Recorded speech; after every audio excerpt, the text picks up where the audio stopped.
Welcome back to my channel. आज हम पढ़ेंगे यूजीसी नेट की हिंदी कहानी धुलाई वाली, जिसकी लेखिका है बंग महिला। चलो स्टार्ट करते हैं। काशी जी के दशाश्वमेध घाट पर स्नान करके एक पुरुष मनुष्य बड़ी व्यग्रता के साथ भदोलिया की तरफ आ रहा था। एक हाथ में एक मैली सी तौलिया में लपेटी हुई भीगी धोती और दूसरे में सुर्ती की गोलियों की कई डिब्बियां और सूंघनी की एक पोटली थी। उस समय दिन के 11 बजे थे। भदोलिया की बाईं तरफ जो गली है उसके भीतर एक और गली में थोड़ी दूर पर एक टूटे से पुराने मकान में वह जा घुसा। मकान के पहले खंड में बहुत अंधेरा था। मकान के अंधेरा था पर ऊपर की जगह मनुष्य के वासोपयोगी थी। नवागत मनुष्य धड़धड़ाता हुआ ऊपर चढ़ गया। वहां एक कोठरी में उसके हाथ की चीजें रख दी और सीता सीता कहकर पुकारने लगा। क्या है? कहती हुई एक 10 बरस की बालिका आ खड़ी हुई। तब उस पुरुष ने कहा, सीता जरा अपनी बहन को बुला ला। अच्छा कहकर सीता गई और कुछ देर में एक नवीना स्त्री आकर उपस्थित हुई। उसे देखते ही पुरुष ने कहा, लो हम लोगों को तो आज ही जाना होगा। आज ही जाना होगा। इस बात को सुनकर स्त्री कुछ आश्चर्ययुक्त होकर और झुंझलाकर बोली, आज ही जाना होगा? यह क्यों? भला आज कैसे जाना हो सकेगा? ऐसा ही था तो सवेरे भैया से कह देते। तुम तो जानते हो कि मुँह से कह दिया बस छुट्टी हुई। लड़की कभी विदा की होती तो मालूम पड़ता। आज तो किसी सूरत जाना नहीं हो सकता। आज कहती हो तुम, आज कहती हो हमें तो अभी जाना है। यह बात है कि आज ही नवल किशोर कलकत्ता से आ रहे हैं। आगरे से अपनी नई बहू को भी साथ ला रहे हैं। सो उन्होंने हमें आज ही जाने के लिए इसरार किया है। हम सब लोग मुगलसराय से आज ही इलाहाबाद चलेंगे। उनका तार मुझे घर से निकलते ही मिला है। इसी से मैं झट नहा धोकर लौट आया हूँ। बस अब करना ही क्या है, कपड़ा वपड़ा जो कुछ हो बांध बूंद कर घंटे भर में खा पी कर चली चलो। जब हम तुम्हें विदा कराने आए ही हैं तब कल के बदले आज ही सही। हाँ यह बात है, नवल जो चाहे करावें। क्या एक ही गाड़ी में न जाने से दोस्ती में बट्टा लग जाएगा। अब तो किसी तरह रुकेंगे नहीं। जरूर ही उनके साथ जाओगे, पर मेरे तो नाको दम आ जाएगी। क्यों, किस बात से? उनकी हंसी से। और किससे? हंसी ठट्टा भी राह में अच्छी लगती है। उनकी हंसी मुझे नहीं भाती।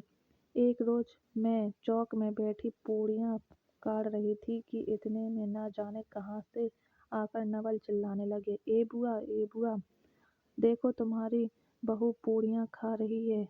मैं तो मरे शर्म के मर गई। हाँ भाभी जी ने बात उड़ा दी सही।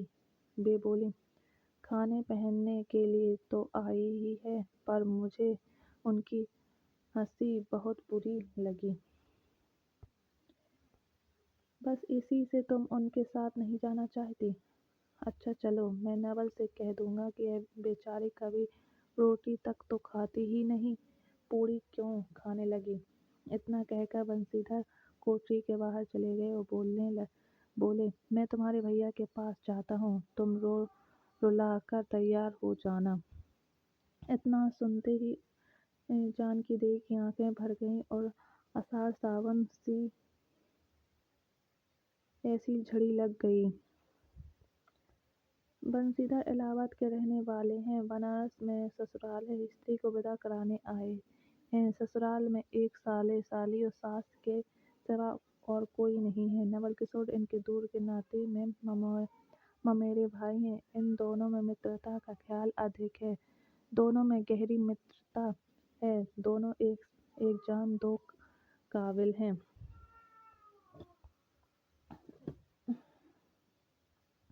उसी दिन बंसीधर का जाना स्थिर हो गया। सीता बहन के संग जाने के लिए रोने लगी। माँ रोती धोती लड़की की विदा की सामग्री इकट्ठे करने लगी। जानकी देवी भी रोती तैयार होने लगी।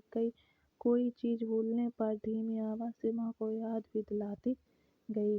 एक एक बजने पर स्टेशन जाने का समय आया। अब गाड़ी इकट्ठा लाने कोई जाए। ससुराल वालों की अवस्था अब आगे की सी नहीं कि 2-4 नौकर चाकर हर समय बने रहें। सीता के बाप के न रहने से काम बिगड़ गया। पैसे वाले के यहाँ नौकर चाकरों के सिवा और भी 2-4 खुशामदी घेरे रहते हैं।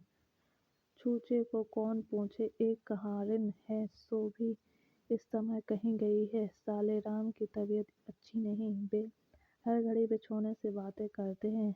इस पर भी आप कहने लगे मैं ही धीरे धीरे जाकर कोई सवारी ले आता हूँ। नजदीक तो है ही।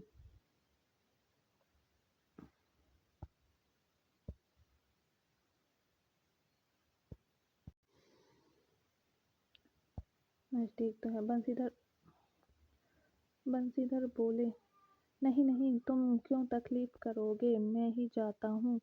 जाते जाते जाते बंसीधर विचारने लगे कि इक्के की सवारी तो भले घर की स्त्रियों के बैठने लायक नहीं होती, क्योंकि एक तो इतने ऊंचे पर चढ़ना पड़ता है, दूसरे पर पुरुष के संग एक साथ बैठना पड़ता है। मैं एक पालकी गाड़ी ही कर लूँ, उसमें सब तरह का आराम रहता है। पर जब गाड़ी वाले ने 1.5 रुपये किराया मांगा तब बंसीधर ने कहा चलो इक्का ही सही, पहुँचने से काम कुछ। नवल किशोर तो यहाँ से साथ है नहीं, इलाहाबाद में देखा जाएगा।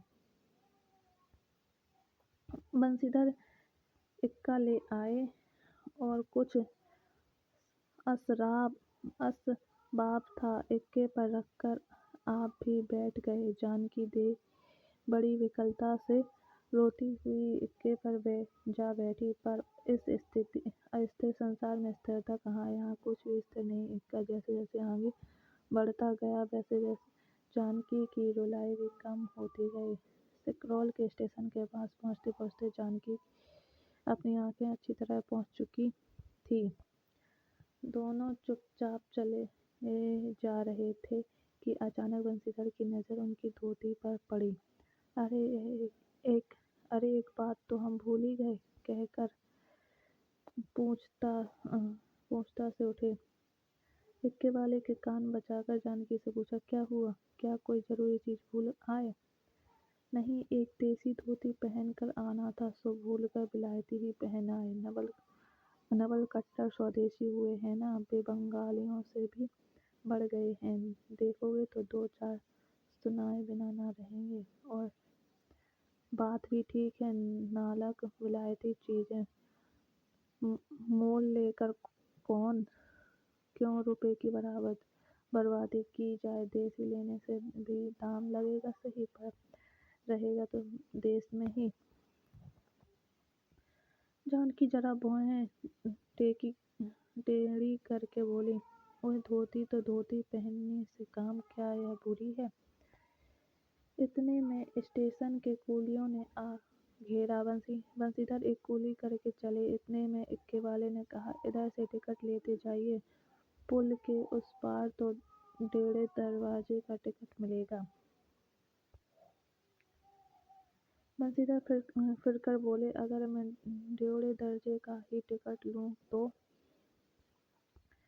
इक्के वाला चुप हो गया। इक्के की सवारी देखकर इसने ऐसा कहा। यह कहते हुए बंसीधर आगे बढ़ गए। यथा समय रेल पर बैठकर बंसीधर राजघाट पार करके मुगलसराय पहुँचे। वहाँ पुल लांघकर दूसरे प्लेटफार्म पर जा पहुँचे। आप नवल से मिलने की खुशी में प्लेटफार्म के इस छोर से उस छोर तक टहलते रहे। देखते देखते गाड़ी का धुआं दिखलाई पड़ा। मुसाफिर अपनी गाड़ी गठरी संभालने लगे। रेल देवी भी अपनी चाल धीमी करती हुई गंभीरता से आ खड़ी हुई। बंसीधर एक बार चल गाड़ी से ही शुरू से आखिर तक देख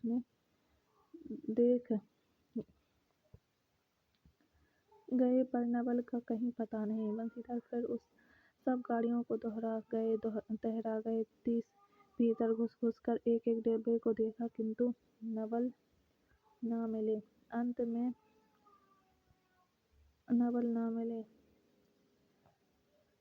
अंत में खिजला उठे और सोचने लगे कि मुझे तो वैसी चिट्ठी लिखी और आप न आया, मुझे अच्छा उल्लू बनाया। अच्छा जाएंगे कहाँ, भेंट होने पर समझ लूँगा।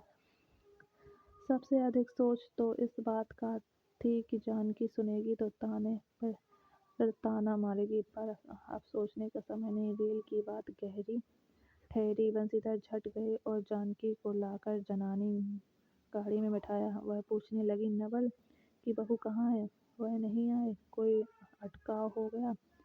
कहकर आप बगल वाले कमरे में जा बैठे। टिकट तो ड्योढ़े का था, पर ड्योढ़े दर्जे का कमरा कलकत्ते से आने वाले मुसाफिरों से भरा था, इसलिए तीसरे दर्जे में बैठना पड़ा। जिस गाड़ी में बंसीधर बैठे थे उसके सब कमरों में मिलाकर कल 10-12 ही स्त्री पुरुष थे। समय पर गाड़ी छूटी। नवल की बातें और न जाने क्या अगड़ बगड़ सोचते गाड़ी गई। स्टेशन पार करके मिर्जापुर पहुंची।